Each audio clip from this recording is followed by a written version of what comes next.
Hello, everybody.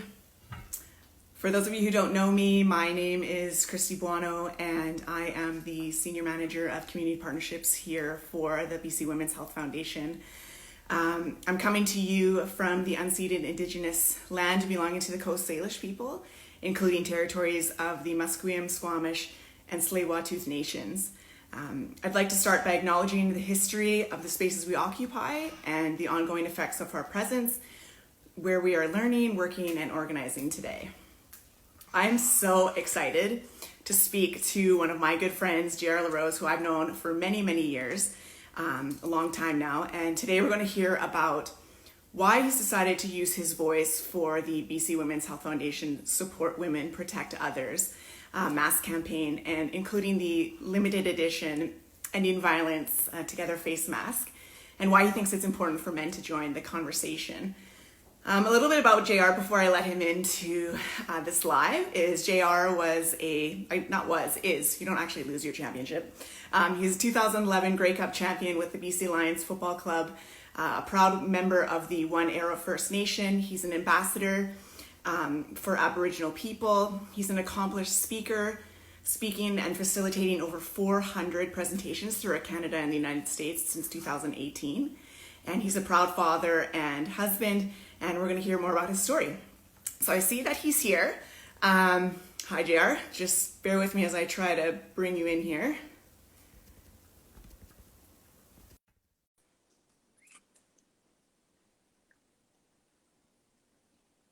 Waiting for you to accept. Yes. Love it. It looks The so mask good. is awesome. I think it brings out my eyes. I think it does. I think it does. I'm just kidding. Can you hold still? I want to see what it looks so good. So for those of you who don't know this, or you may have seen on our Instagram and all our social media, we have been promoting the partnership that we do with the Ending Violence Association with BC and supporting their programs for gender-based violence. And so one of the masks that we've created is a limited edition Ending Violence Together mask, as you see by our lovely model here. Really, really excited with how this turned out, and I'm so pumped to have you on, JR, to use your voice and advocate for women, women's health, and obviously for men to join the conversation. So let's get started. First of all, how are you? You don't have to wear the mask if you don't want to, because we'd We're like to good. see your I'm good to face, take it off. but it looks good on you. So Hey, I how appreciate are that. you doing? How are things going during COVID? How are you handling it? How's your family? It's going good. It's been at first it was definitely a little rough. Especially me. I travel all the time speaking, and so for me to be home for 3 months consistently has been it's been a little crazy. Not really knowing what to do with myself. But other than that, the fam's good. My wife's she's been crazy busy. She works two independent living facilities in White Rock, so you can imagine how crazy that's been for her. But she's managing, and other than that, we're doing good. Playing a lot of golf. And Yeah, I see. life is good. Yeah, Karen, Life is Karen is good. definitely one of our essential heroes. So pumped and appreciate all the work that she's doing there, because I know in speaking with her, it's been intense over there Yeah. too. So she's amazing. So you got a good team. You guys make a good team over there. A Appreciate lot of that. people actually on our viewers may not know basically more than the intro that I've given you. I'd love for you to share your story. I know you and I talked about this earlier. You have a really powerful story about growing up in low income housing in Edmonton in the inner city without a father. And I'm hoping you can share a little bit more with the audience about your upbringing and what made you the man today. Yeah, so my upbringing, yeah, my family, well, first of all, my family, we come from a resort Saskatchewan, one of our First Nations, but I was born and raised in Edmonton. And so growing up for me was I came into a home where my mother had struggled with addiction. So when I came into the world, my mother was a full-blown drug addict. So to top that off, I also grew up not knowing my father. My father got deported back to Nigeria while my mother was pregnant. So I really know nothing of my dad other than pictures. And so, but as we talk about, more of the upbringing and why this is so huge, what we're doing right now in regards to this mask, it's like I remember as a young boy, I remember seeing my mom being thrown down a flight of stairs, and young. I was young, but I remember being, obviously scared, shocked, but I found myself in a situation of really not knowing what to do. And for far too long, I'd lived with, that embarrassment and shame, really thinking that my family was the only one that was going through this type of abuse. And I thought, this doesn't happen in the real world to other families. And so it wasn't until I became probably about 2010 when I first really started speaking about the abuse that I witnessed my mom going through, and then myself as well. Like because my mom would leave me at different babysitters' places, I ended up being sexually abused throughout when I was young as well. But yeah, it wasn't until 2010 when I really started speaking about about what had happened. And that was when I really realized that I wasn't alone. That there were so many other people that had gone through similar situations. Um, to the things that I had gone through. And the biggest thing now is like why get involved in programs and campaigns like this is to raise awareness and to let other people know that, they're not alone. Yeah, I mean, I can't even imagine growing up in a home like that. So I really appreciate you sharing that because I can't imagine that that's easy for you. But what an impact that you get to have using your voice. And now younger men, women, boys and girls get to now have someone that they can look up to saying that they're not alone, right? So there's Yeah. power in that. Tell me a bit about how you got involved. I know why you got involved with EVA BC, but tell me and tell the audience here what got you involved with EVA BC in the first place. Yeah, so it stems back to 2011, off season 2011. So every year, guys that live here in the off season get to do community programs with the Lions. And so this was introduced to us by the amazing Tracy Porteous back then in 2011. And it was a program called Be More Than a Bystander, Break the Silence on Violence Against Women. And so for me, it was an absolute no-brainer. Like I just shared my story of witnessing my mom being abused. I remember seeing my sister going to visit her in the hospital after she'd been beaten up by her boyfriend. So for me, it was an absolute no-brainer for me to get involved in something like this because I'd seen it, I'd witnessed it, I'd experienced it. And I think for far too long, I had remained silent. And by basically remaining silent, we're condoning these acts of violence and abuse to continue to take place. So for me, it was like, how can I now become part of the solution instead of being, part of the problem by remaining silent? So I'm forever grateful, for Tracy taking on that leadership role and approaching the BC Lions. I think we were the first sports team in North America to pioneer a campaign around gender-based violence, which is, I think, absolutely huge. It's been life-changing for me, not just as a man, but as a father as well. Like I have two young boys, and it's my job to show them how to treat women and to stand up for what's right. So yeah, so going back to the question, I got involved back in 2011, and then after I retired right before 2015 season, Tracy was very gracious to allow me to continue to do these presentations outside of that, and so I've been doing it ever since. Yeah, that's amazing. I can see why definitely she'd want to keep you on board to use your voice because, like I said, you've got power in that. Tell me what you did though with Eva when you were with the Lions. I understand you were going into schools. Yeah, so we go into schools, and the biggest thing is just raising awareness and getting other men to speak up when they see someone being, maybe it's verbally abusive. The biggest thing is just providing people with options. I think oftentimes we've all seen something take place, or we think of the extreme. But when we think about violence, we think about it's the physical. Well, there's so many different levels to it. There's the verbal, the emotional, psychological, and then we get into to the physical.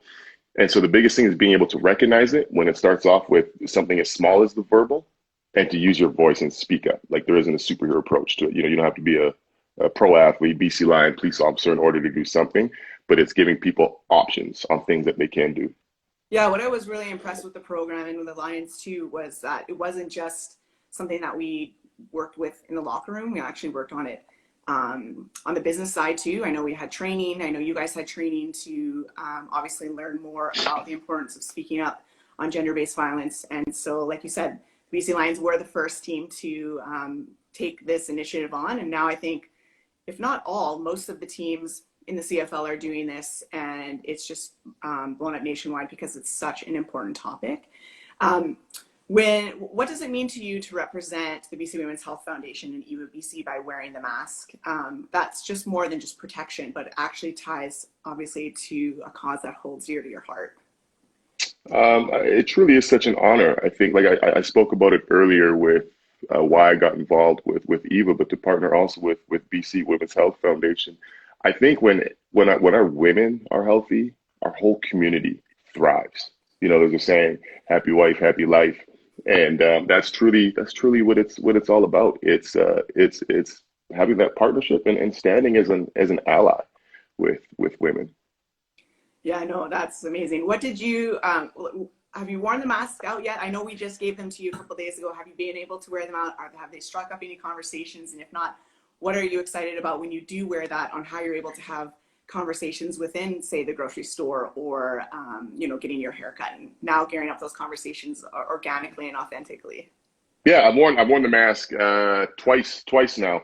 Um, I'm looking forward. No one has approached me yet, to strike up a conversation, but I'm sure people will, and it's such a great conversation piece to really educate people. I think that's the biggest thing is we're now able to educate people when they ask, because I think for far too long when you talk about domestic violence or violence and abuse, and especially geared towards men, not just men and women as well, but there's such a lack of knowledge and knowing what to do when really at the end of it, it's so simple. It's just providing them with simple options on things that they can do, and using the biggest thing is using your voice. Totally. So Totally. And what is it like? I know I talked about this yesterday with my dad as we were doing an interview with CTV on this about bringing kind of the band back together of the Grey Cup champs being part of such an important initiatives and, men around the conversation and using their voices to speak up about gender-based violence. What's it like to know that you get to, amplify your voice, but also do it with teammates that you've won with, that also align with you in terms of integrity and obviously having a heart for these kind of initiatives? you know what? It really starts. It's something special to be a part of this, but it really goes back to 2011 when the Lions, or when Tracy approached the Lions, and Wally, the Godfather, your dad was the one that said we need this. Like, we need this on our team. And you talk about that leadership role, and let's be honest, nobody really wants to talk about violence against women. Like, it's for a lot of men to engage in a conversation like that. A lot of times people try and sweep this underneath the rug. For sure. And so, like, I'm always, grateful for your dad and bringing that in. So now to fast forward now where I'm retired, both of us are retired from football, and to see him still wanting to be involved, it's truly special, because it's Wally. I'm not just saying this, but he was by far, when people ask, he was by far the best coach I've ever played for. He's someone I admired as a man. So to be able to be part of something with him, and then as well as my other teammates like Angus Reed and Solomon and the other people that are involved, it just shows that people truly do care and want to see change. And really, that's what it's all about. So if I'm able to use my platform, I mean, that's truly what this is all about, is to make an impact and help people. Yeah, and you're doing that. And how do you feel like when you implemented that sort of mindset in the locker room, how did that change? Or did it change or even improve, I guess, the locker room, what was going on as you were playing, and then obviously in your relationships with guys today, obviously not engaging in inappropriate jokes, being more respectful for women, and like you said, having these hard conversations that a lot of people don't want to talk about. Yeah, I think, and it's great that you asked that, because I can honestly say there was a huge change in the shift in the culture of our locker room. Like, when we first got into this program, we didn't know the type of response that we were going to get from not just our teammates, but out in the community when we're going out into these schools. So to see the actual, guys would talk about what they do after games, and the locker room talk, the objectifying remarks. But to see a few leaders really step up, and one I'll never forget was Travis. I think it was Travis Lulay, and our tagline was "Be more than a bystander, break the silence of violence against women." But Travis, when guys would say something, would make a just a little remark like, "Hey, be more than a bystander," and it's something that sounds we joke about it now, but it really held a space where guys realized, like, okay, there's actual leaders on this team that are not okay with the objectifying remarks. Mm-hmm. And so I think there's strength in numbers. And when we first did the training, I think there was 8 or 10 guys that did the training. And then so everybody would just kind of piggyback and support one another, and then until like year 2, 3 is when I really started to see a change in the locker room where there's so many guys, that were speaking up and not allowing, that type of locker room talk to be, to be tolerated. So I can speak on that and say that there was a huge change just in our locker room, um, which is a big deal. Because you talk about professional sports, like you're dealing with A-type athletes, like, they're the top of the food chain in the respective sport. Um, and a lot of them, let's be honest, there's professional athletes in any sport don't have at times the best of reputation. So for us to be able to really try and change the culture, not just on our team, but other teams as well across the league that have now been involved in this. And this program's been in I've done some trainings for universities and junior football programs. That's where true change starts. But it really starts, when going back to it, is from, leadership. If it wasn't from the top down, it wouldn't be as successful. Yeah, it's been interesting because my dad and I were talking about this yesterday about when Dennis approached my dad about doing this, and my dad really didn't hesitate because, like you said, it wasn't something really people talked about. Gender-based violence is not, quote unquote, a sexy topic. Yeah. Very serious. Obviously, women make up 51% of the population. It affects all of us to some degree. And so and I was part of the corporate side of things to try and work on putting together that program. And so it is amazing to see how it has gotten legs and really gotten the word out there of how to use our voice for change, and also the opportunity to raise funds for something that is super important.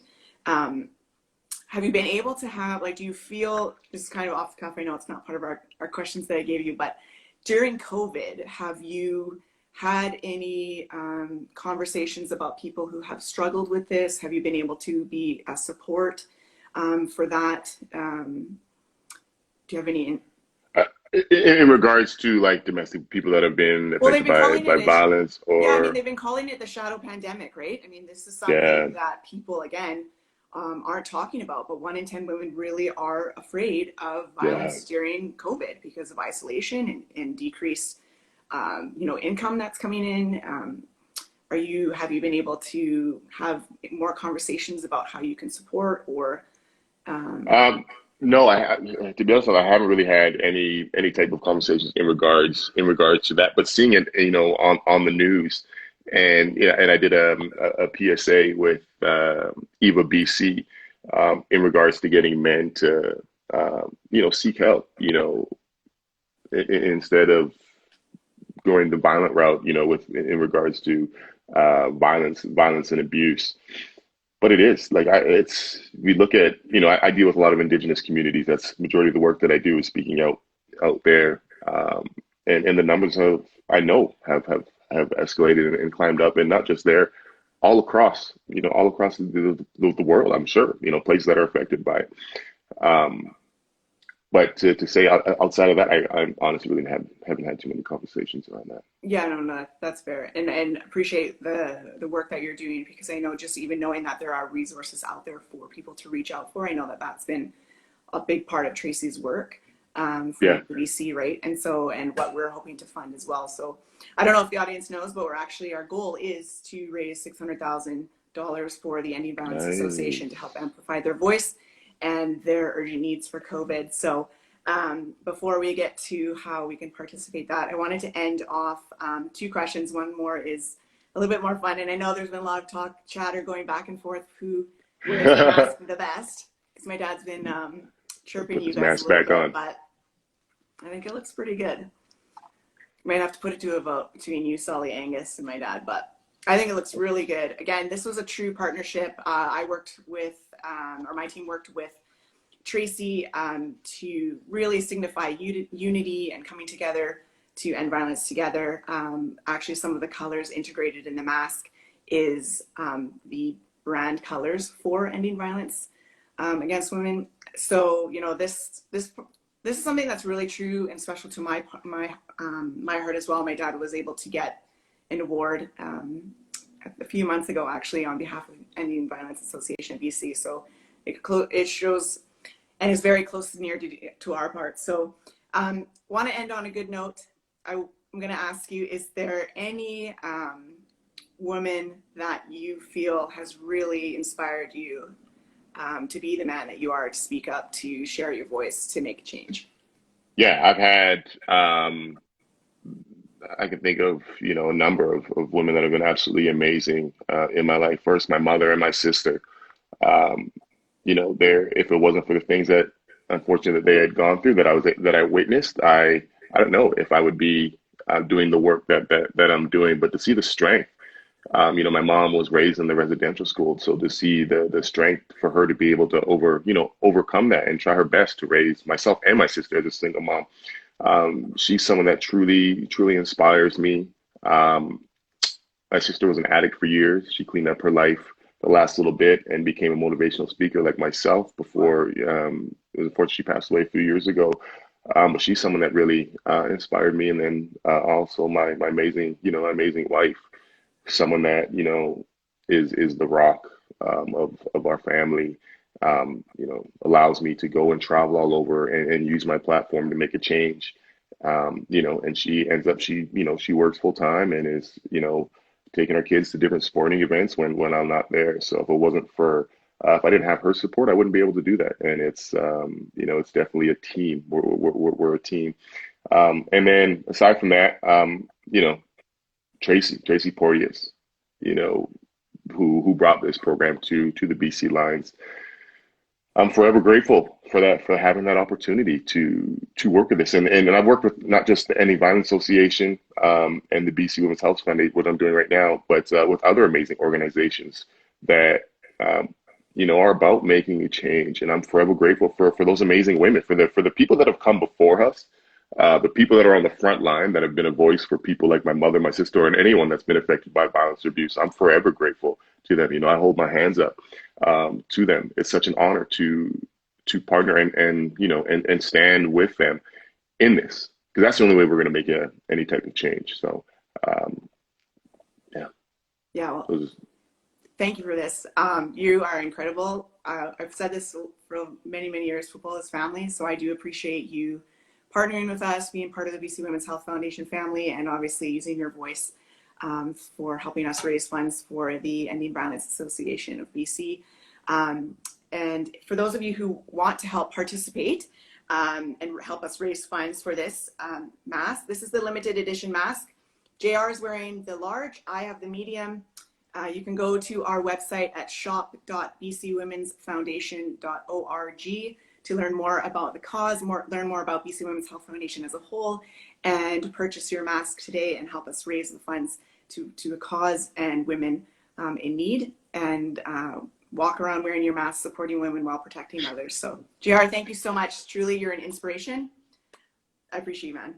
Thank you. Hey, and I never got to answer who wears the mask better. I know it's. Oh, you're gonna put me on the spot? Oh, shoot. No. I wasn't gonna put you on the spot. I was just gonna answer because you never let me answer. You never allowed me to answer.